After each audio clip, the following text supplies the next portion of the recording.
Hello and welcome to Please Me. Last episode, Eve interviewed EA, a trauma recovery and addiction counselor, and he talked about the importance of mindset when it comes to recovery from any trauma. It was a powerful episode about overcoming, which each person must come to in their own way. This podcast is intended for mature audiences.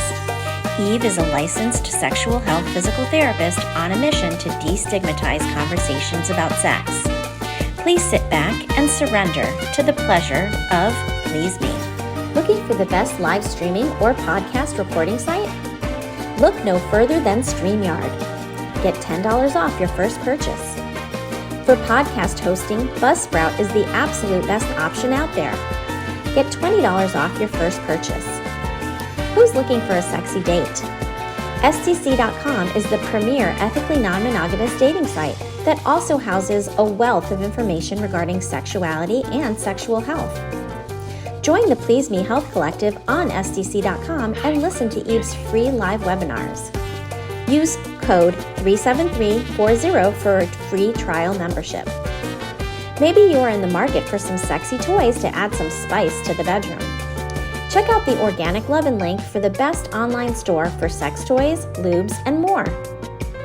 Are you in menopause, perimenopause, or postmenopause? I have found the absolute best products called Parlor Games. I use the estriol and progesterone topical creams, and they have been game changers. Maybe you've listened to the show and want to be featured as a guest. Eve uses Podmatch to connect with new or potential guests. Reach out and begin the process today. Have any questions? Feel free to call me on the OWL app. Use code EH576472 for $10 free to use on the best networking app around. Give me a call. If you're experiencing sexual issues and need a physical therapy consultation or appointment, reach out to Eve and make an appointment on pleaseme.online. See all links and info in the show notes. Hello and welcome to Please Me, the podcast that aims to destigmatize conversations about sex by turning the sheets into our classroom. Today, I have the honor to welcome a guest named Marijke McCandless, and she is going to be talking about her book, Naked in the Now, Juicy Practices for Getting Present. She has been featured in the Seattle Times, Women's Day, Spirituality and Health, and many, many others. And I could literally go on and on about her bio because she's done it all. But I just want to bring her on and welcome her to the podcast today. Hi, Marijke. How are you today? Hi, Eve. So fun to be here. See your beautiful smile. Thank you. Yours as well. I'm so excited to be talking to you about your book today. And I love that you talk about the word naked. On another podcast, I had Lexi Silver on, and we talked about nudity and how it's inherently not sexual. And a lot of people put sexuality onto just the act of being naked. And after all, it is how we all came into the world, and it's just our natural state of being. So can you tell me what that word means to you and why you chose to use it in the title of your book? Yes, it was obviously a pretty intentional decision, because what I kept on noticing is how much stigma is attached to the word, and it comes with these feelings of fear and shame and vulnerability. And I wanted to turn the tables around on that a little bit and remind us that it also points to being present and passionate and juicy. And we needn't fear being naked. We can embrace it as our natural way of being, like you said. And and I also noticed how you go out there in the world and it's sort of like there's an abundance of secret nakedness, kind of. There's like a proliferation maybe of pornography back behind the scenes or what have you. And there's the magazines all have, very showy pictures of people, but we aren't willing to have that be front and center, that it's okay to be exactly as we are, authentic in our naked being and passionate. Anyway, that's a tiny touch of why I use the term naked.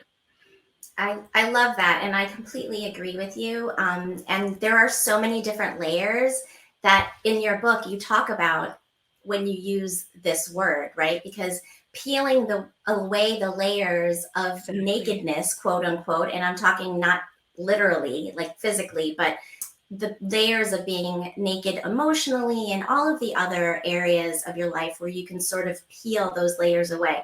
Do you want to touch upon that a little bit?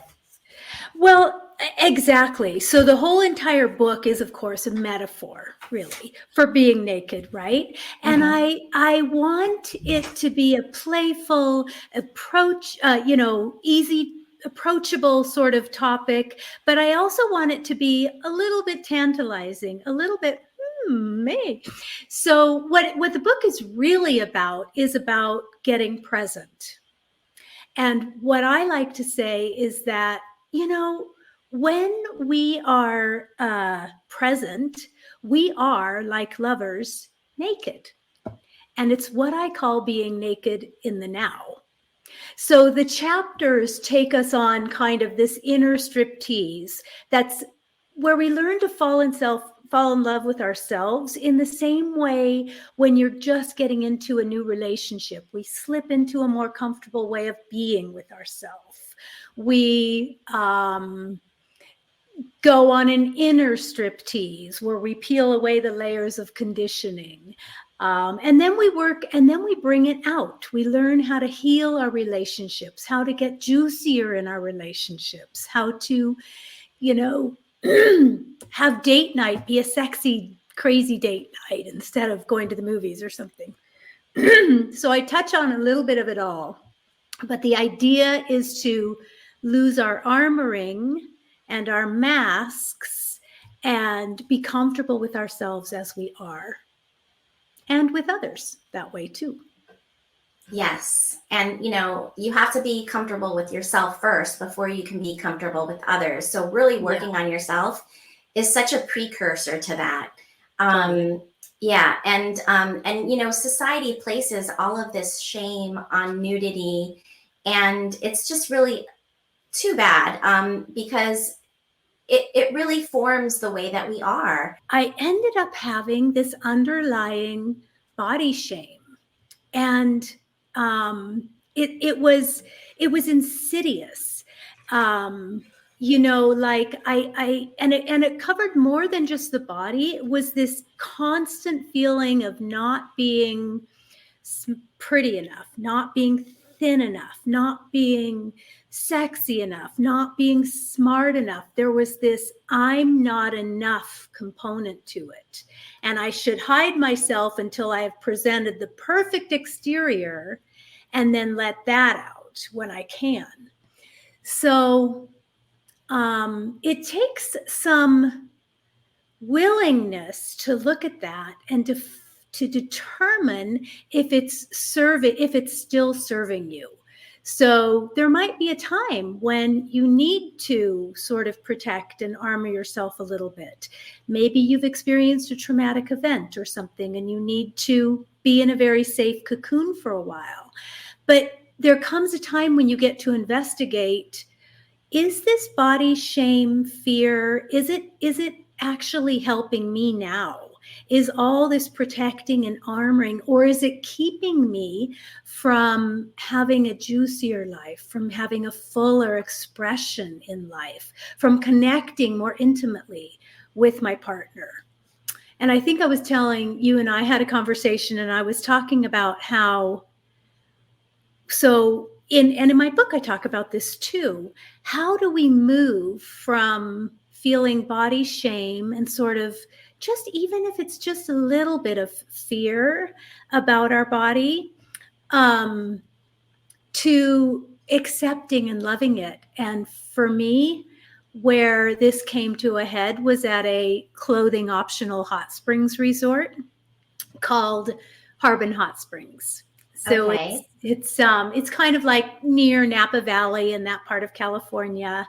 And this time that I am thinking about, when I went there, I was not a young woman anymore. I was not in my mid 40s even. I think I was probably in my mid 50s or young 50s.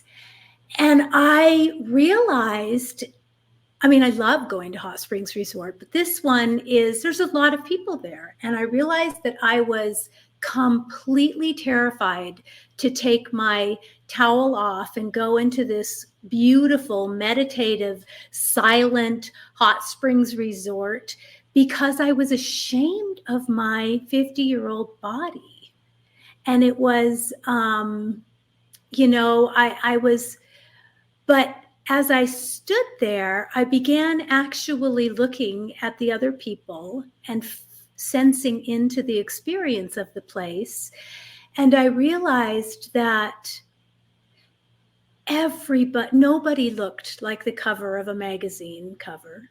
And everybody looked stunningly beautiful to me in their imperfection. And I just for a second offered that to myself. So what happens when you do that is that all of the attention that's happening up in your head about how I look, do I look good enough? Am I sounding good enough? Am I whatever, it is, drops down into the very present moment. And instead you explode in the feeling of the warm water, what it actually feels like when that water caresses your body as you get in. Your shoulders drop and it just feels so good. And I began to realize that these stories were in my head. The other people were in their own little cocoons of sensual delight. And it had nothing, that nobody was going, I was not being judged. They were not being judged. It was an opportunity to be present regardless of all of the baggage that I carried with me into that moment.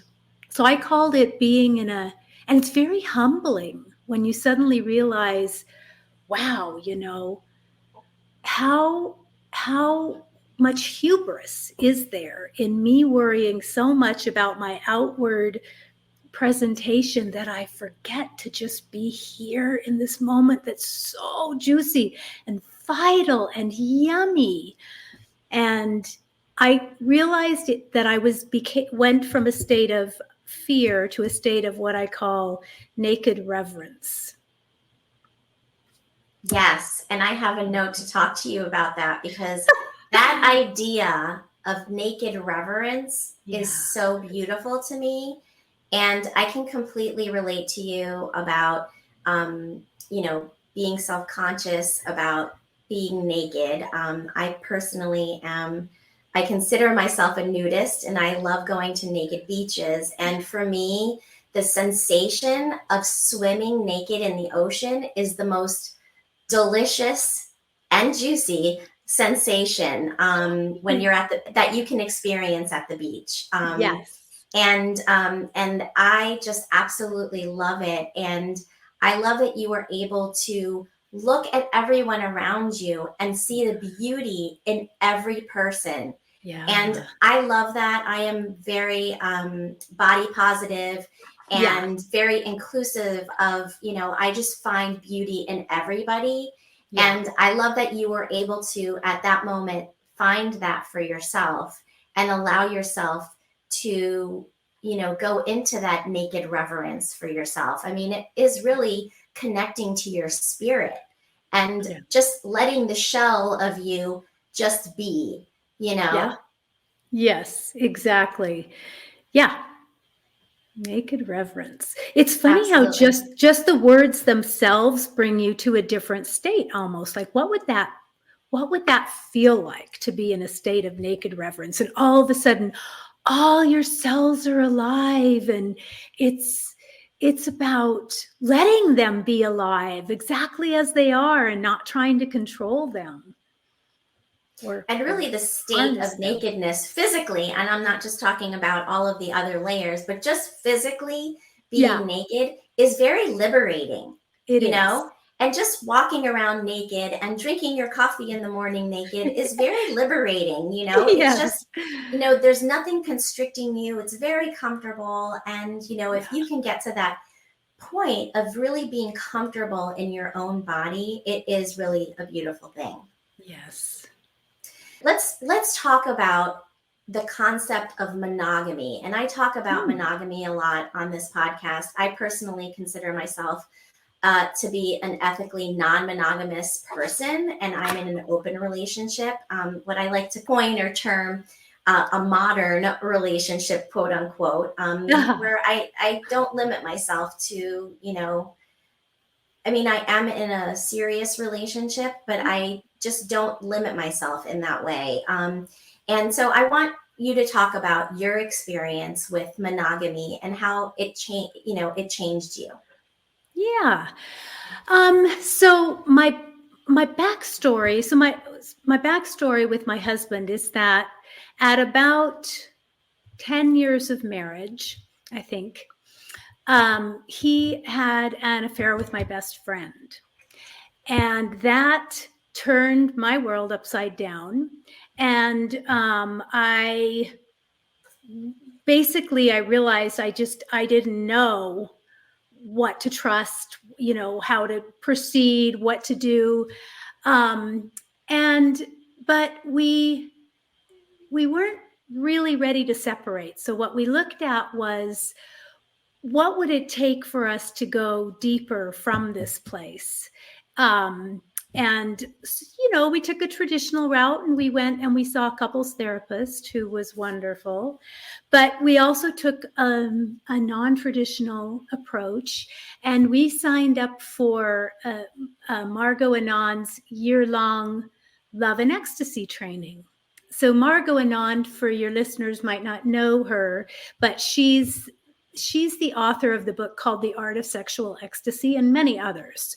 She's her book came out probably when this was happening to us, so like 1994 or something like this, 1995. So it's a little bit older book now. Anyway, that was at the time we had 2 kids, 3 and 6. That was the journey that opened my mind, opened the doors to me in a completely different way. And it taught us the principles of meditation, the principles of acceptance. It taught us how to be juicier with each other. So this year-long training was like 3 10-day retreats. And then in between, you would get together for 1 or 2 weekends a month with your regional group. And what we decided, because we decided that you could participate in this retreat as what's called a free floater. And that would be somebody who would go from one partner to another to do the exercise, or a deep diver. And we decided to participate as deep divers, which meant that we primarily used each other as our partners. There's a few exercises you do, you know, with the group or with others or whatever. But because we really were interested in getting deeper into that intimacy with each other while we were facing this difficult time. So what ended up happening during that training very early on was I began having flashbacks of childhood sexual trauma. So this was a whole nother level of shame around sex, shame around intimacy, that I really had not tapped into until this setting allowed it to come up. So one of the things that happened between my husband and I during that time was that rekindled our trust and our intimacy, was that he just 100% showed up for me as I was going through this very difficult terrain. And what we began to discover is that when we were 100% present with each other, when we created time for that, so not half distracted, fitting it in between other things, but when we actually carved time in our life and in our day to be 100% present with each other, diving into the secrets of our life, diving into the things we never dared really talk about, just going in there, talking about your fantasies, your desires, your shame, your secrets that you never told anybody. We began to become just much more intimate, and it forged the ground for, we're going on 40 years now. Wow. So congratulations. That's incredible. This is our 40-year anniversary this June. Wow. Yeah. And why it works, I think, is because of these foundations that we originally learned in that love and ecstasy training, where you are just so intentionally present with one another. We actually carve out time every day to be physical with each other. Tell me about that. That was going to be my next question, actually, because I think what you did, and a lot of relationships will break up after this, and they will not go into a quote unquote deep dive, right? Where you're trying to work on the issues that are separating you and the reasons why this sort of thing happened in the first place, right? And instead, you met it head on and you decided to go deeper. And you know what? It pulled up a whole lot of crap, right? From your past. Totally. But all of that is so key in order to move forward and to be a healthier you. And, I know that for me, I too have a history of sexual abuse as a child. And I had to work on all of that. I'm healing from that in order to get to where I am now on the other side of that, where I can live abundantly. And so kudos to you for not giving up on your relationship with the husband that you loved. Or that you do love. Obviously 40 years is a really long time, and congratulations for that.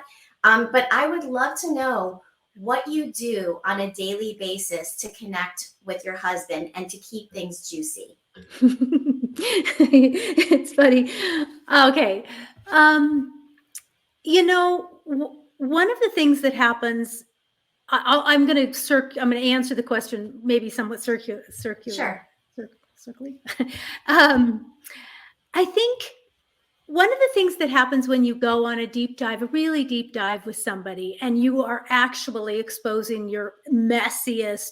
I mean, I cried every day for 7 years. I mean, I was not like a pretty, totally in control person as I navigated this terrain. I was a mess. I was a total mess. And prior to that, I had been kind of a perfectionist. I'm about the opposite of a perfectionist now. But one of the things when you show up in your imperfection with somebody else in particular, you suddenly get to experience that I discovered I am inherently imperfect, according to my brain's way of defining perfection, and wholly lovable. And so is he. And so is he. And it's like, wow, what expectations do I have on another person? What expectations do I have on myself that keeps us from being able to just drop everything and dive into juicy right now? So I don't know, a couple of tricks that I think I discovered along the way was, one of them was, it's not cheating to schedule time in for sex. For one. I agree. I 100% agree. We have this idea to just be this spontaneous, overflowing of something that takes over the moment. I was like, yeah, well, whatever. No, schedule it in. It's just fine. But then once you schedule it in, you have to ask yourself, who's coming to bed? Is it the PTA mom who's coming to bed? Is it the solo beach walker who's coming to bed, or is it the juicy lover? You've got to bring the juicy to lover to bed. The mindset is so key. Yeah. Which is why scheduling, even though it doesn't seem that sexy, is so much more sexy, because both of the people or whoever you're scheduling to meet, right, is coming into the experience ready for that moment. Exactly. So you can be fully present. And you mentioned that you make time every morning for connecting physically. Totally. Because, one of the things we learned, so as we went on this journey, we dove deep into our sexual life, but we also dove deep into meditation.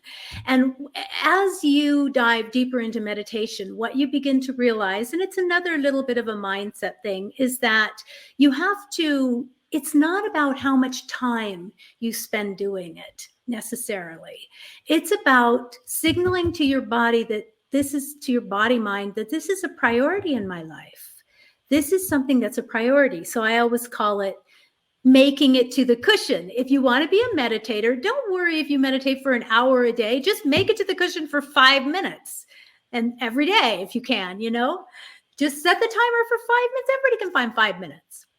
Yes. And then with sex, what it dawned on us was, what if we really, because we had gone through the stages of life of, raising kids and having businesses, and you can schedule it in on whatever, Tuesdays and Thursdays at lunch or something, but as we became empty nesters, we were thinking, well, what if we did this even more deliberately? What would it look like? What if we were physical together and playful every single morning? And so we start every single morning with a coffee. A coffee. Cheers to that. And then we always follow it up with a meditation, which brings us present. And then we gather physically together. And our bodies know to expect this. Our bodies revel in it. It might be the only time in the whole day that we have to just be completely silly, juicy, passionate, fucking, for lack of a better word, together. And it's remarkable. It's like, talk about the value of skin to skin. With newborns, we do this. Yes. Mm-hmm. As 60-year-old people, we can do this, and we can revel in it. It's almost like stepping into that warm water. And it's not, we learned long ago that every single sexual experience does not have to culminate in release. It actually can be much more playful if it doesn't. If you leave the tension high.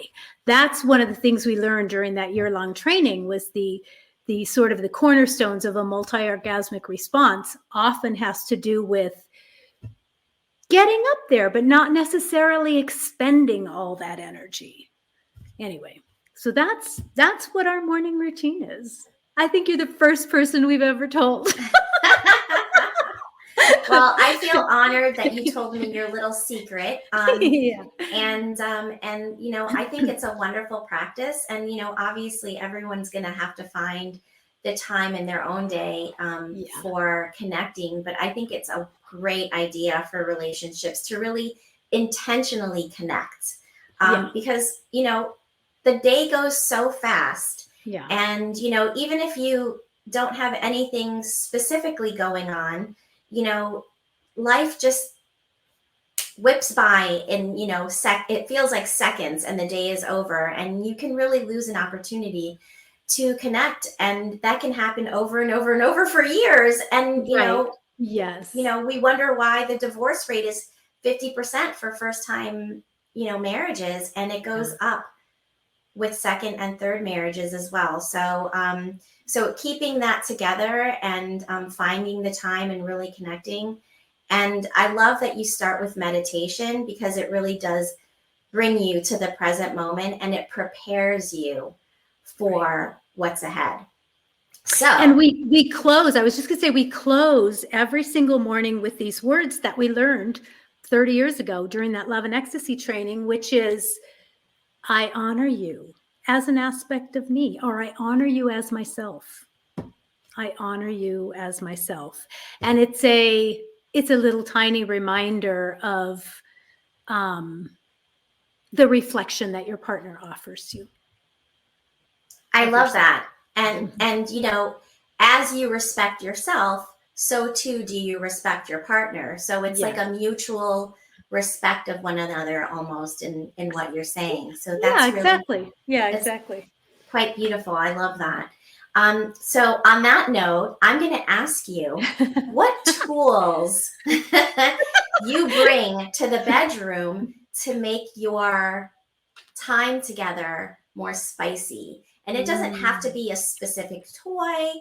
It could be whatever. So you just mentioned one meditating, and two, what you say to each other at the end. Yes. But do you have anything else specifically? Because we kind of already touched upon that, but I'm sure there's other things you can expand upon. Well, okay. So what we bring to the table is, well, we certainly bring presence. We always practice a little bit of soul gazing, where it's you're with somebody, and not in a fancy way, in a playful way. Okay. I like that. We bring laughter is so key. And, I always say that, this is how we adults play, right? Yes. Sex is how adults play. Yes. And so if you're not being playful and funny and fun, and the soul gazing, and I'm guessing that you mean, gazing into each other's eyes. Yes. Is that what you mean by that? Yes. I mean, that really is a beautiful way to connect. Yes. Yes. We bring Astroglide in. Okay. Lube is key. Lube is key. To facilitate if we want to have longer sessions or what have you, it's helpful to have it. My body gets very naturally juicy still. I'm lucky that way. And we still also use Astroglide.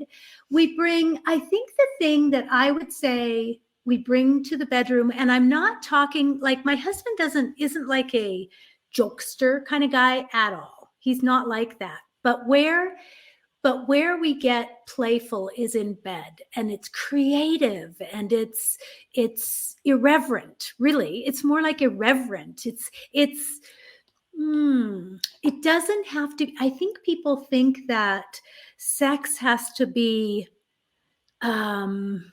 like pink, cloudy sensuality, like that first moment when you step into the hot spring. But sex can be juicy when it's crass and irreverent, and you're playing off different people's ideas of whatever they love to do in bed, and you're surrendering.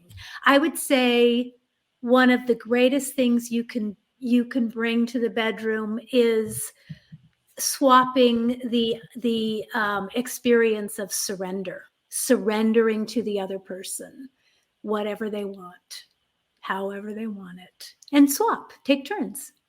I love that energy of, the dominance and submission that you're playing with your husband. Yeah. And, that's very much BDSM, Yes. And, I know. Yeah. And you know what? Sex can be so creative. And I definitely always say, bring that creative mind to the bedroom. And, for me, sex is sacred, and I believe in sacred sexuality. I do believe that, sex is a way for us to procreate, right? But why does it feel so good, right? I mean, I feel like, someone up there, whoever you believe in, gave us this really amazing gift of sexuality so that we can really enjoy each other and have pleasure in our lives. I wanted Okay. to comment on that sacred sexuality. Yes, That go ahead. what I think makes sex sacred is not what you're doing or how you're doing it, but the presence that you bring to it, the attention, the togetherness that you bring to it, the undistracted presence. That's what makes sex sacred. I agree. On that note, I want my listeners to be able to find you. So can you tell them where they can find you? You can find me on almost all social media, not Twitter, at Marijke McCandless. My first name, my last name, which is the same as my website. I have a confusing spelling of my name, but there it is. So yeah, you can find me on Instagram, Facebook, TikTok a tiny bit, LinkedIn, just starting to play with Pinterest. Yeah, but mostly my website is a great place to connect with me.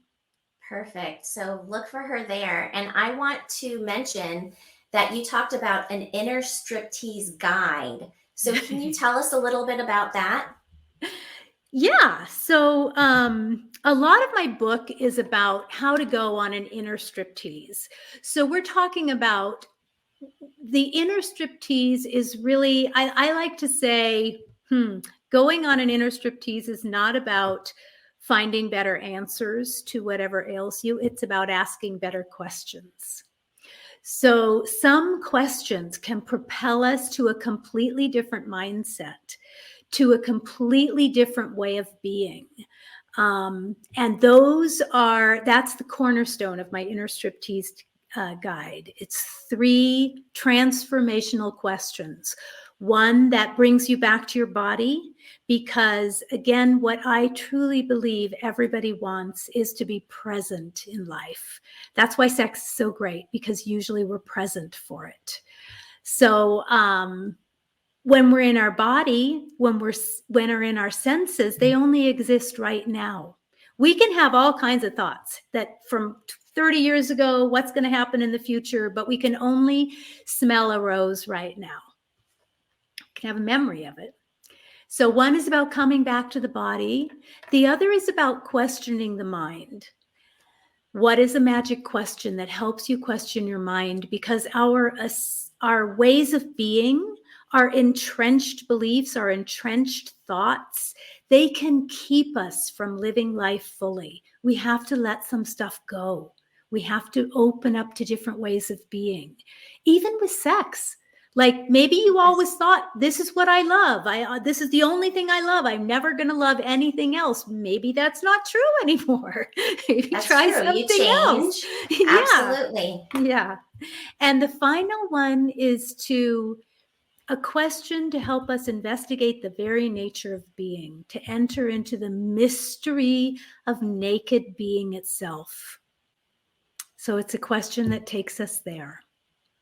I love that. And you have an actual guide that you offer on this site here. So, you can go there and click you on that can link.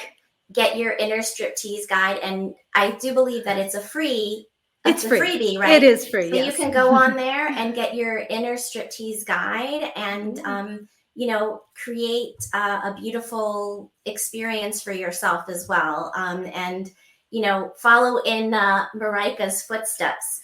But keep me in the loop. I want to hear about it. Yes, but in your own way, right?